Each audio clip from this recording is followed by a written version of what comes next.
আউযু বিল্লাহি মিনাশ শাইতানির রাজিম। বিসমিল্লাহির রহমানির রহিম। অনেকে কোরআনকে সন্ত্রাসী গ্রন্থ বলে।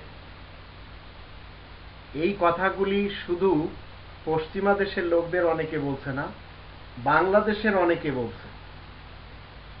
অনেকে কোরআনকে মধ্যযুগীয় গ্রন্থ হিসেবে আখ্যায়িত করছে।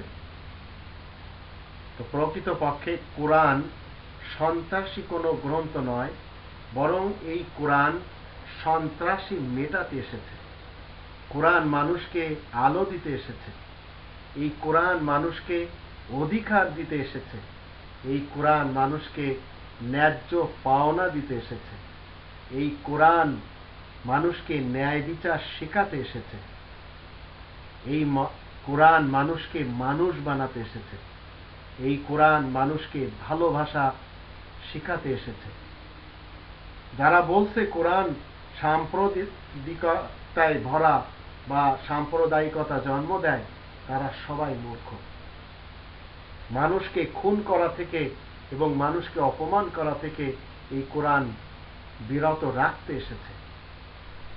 তাই তো কোরআন বলছে 14 নম্বর সূরা ইব্রাহিমের প্রথম আয়াতে, আলিফ লাম রা কিতাবুন আনজালনাহু ইলাইকা লিতুখরিজান নাস মিনাজ যুলুমাতি ইলান নূর বিইজনি রাব্বিহিম ইলা সিরাতিল আজিজিল হামিদ।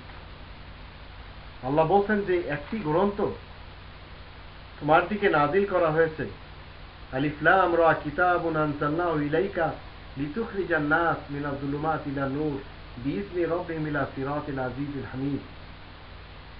একটি গ্রন্থ তোমার দিকে নাজিল করা হয়েছে যেন সেই গ্রন্থের মাধ্যম দিয়ে মানব সমাজকে তাদের যে অন্ধকার মতবাদের যে সমস্ত খেয়াল ধারণা রয়েছে, তারা যে অন্ধকারে পড়ে রয়েছে, সেখান থেকে যেন আলোর দিকে তাদেরকে আনা যেতে পারে। তাদেরকে অন্ধকার মতবাদ থেকে আলোর মতবাদে আনার জন্য এই গ্রন্থটি আল্লাহ তাআলা নাজিল করেছেন। তাও তার রবের, আল্লাহ বলেন বিইজনি রাব্বিহিম, মানব সমাজের যিনি অধিপতি, যিনি পরিচালক, যিনি রব, যিনি সৃষ্টিকর্তা, তার পক্ষ থেকে তারই হুকুম মতে তারই দিকে সঠিক পথ দেখানোর জন্য এই গ্রন্থটি এসেছে। কোরআন সন্ত্রাসী কোনো গ্রন্থ নয়, সন্ত্রাসী কোরআন মেটাতে এসেছে।